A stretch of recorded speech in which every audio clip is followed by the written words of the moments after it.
Friday, March 7th. Thank you so much for joining us on this edition of WEX Wakeup. I'm Natasha Sweet.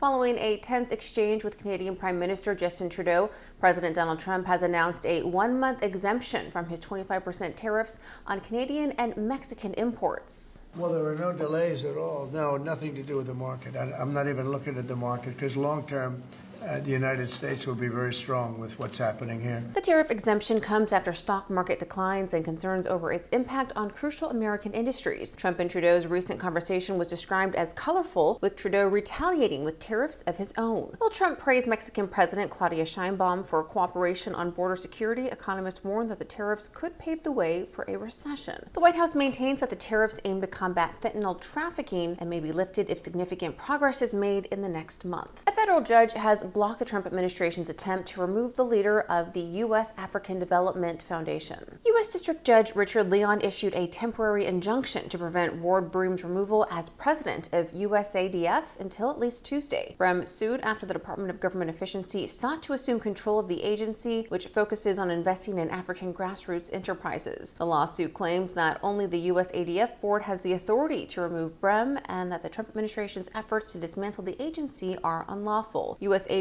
insists it will comply with legal obligations and maintain its operations despite the administration's interference. Pope Francis has released his first audio message since being hospitalized, thanking the faithful for their prayers. Agradezco de todo corazón las oraciones que hacen por mi salud desde la plaza. In a 30-second message delivered in Spanish, the pontiff expressed gratitude for the prayers offered for his health. Despite a weak voice, the Holy See reported that his condition is gradually improving, remaining stable without any respiratory episodes. While hospitalized, Pope Francis has been active in light administrative work and received the Eucharist regularly. Catholics continue to gather nightly outside St. Peter's Basilica to pray for his recovery. Well, thank you so much for joining us on this Friday morning. For more stories, be sure to head on over to our website and give us a follow on social media so you can stay in the know and all that's trending in politics.